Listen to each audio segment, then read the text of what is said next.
Welkom by ons sessie oor distribusiebestuur en kleinhandel. Vandag gaan ons vertikale bemarkingstelsels en hul belangrikheid in die optimalisering van verspreidingskanale ondersoek.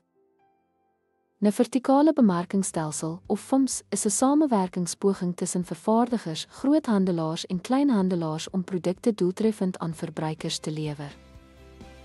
Daar is 3 hooftipes vertikale bemarkingstelsels: korporatief, kontraktueel en geadministreerd. Elke tipe bied unieke voordele en oorwegings. In 'n korporatiewe vertikale bemarkingstelsel besit en beheer 'n enkele maatskappy verskeie stadiums in die voorsieningsketting. Dit kan 'n vervaardiger insluit wat kleinhandelwinkels besit of 'n groot kleinhandelaar soos Walmart wat sy eie private handelsmerke het. Hierdie struktuur maak voorsiening vir streng beheer oor alle aspekte van die verspreidingsproses, wat handelsmerkkonsekwentheid en moontlik laer koste verseker. Die hoë vlak van belegging wat benodig word en die gebrek aan buigsaamheid kan egter nadele wees.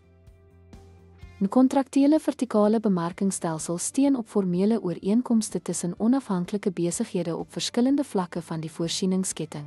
Groothandelaars of kleinhandelaars kan ooreenkom om uitsluitlik 'n vervaardiger se produkte te verkoop in ruil vir sekere voordele soos promosieondersteuning of afslag.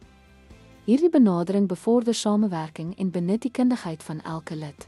Die bestuur van veelvuldige kontrakte en potensiële konflikte tussen partye kan egter uitdagend wees. 'n Geadministreerde vertikale bemarkingstelsel is waar een magtige kanaalid, dikwels 'n groot vervaardiger of kleinhandelaar, beduidende beheer oor die ander lede uitoefen. Hierdie beheer kan bereik word deur prysbepaling, handelsmerkerkenning of eksklusiewe verspreidingsregte. Alhoewel hierdie stelsel doeltreffende beheer bied, kan dit lei tot afhanklikheid en 'n gebrek aan bedingingsmag vir kleiner spelers in die ketting. Deur hierdie 3 tipes VIMS te verstaan, kan maatskappye die struktuur kies wat die beste by hul doelwitte en hulpbronne pas, wat lei tot verhoogde doeltreffendheid en kostebesparings. Dankie dat u aan hierdie sessie oor vertikale bemarkingstelsels deelgeneem het. Deur die regte VIMS te gebruik, kan maatskappye kliëntediens verbeter en 'n mededingende voordeel behaal.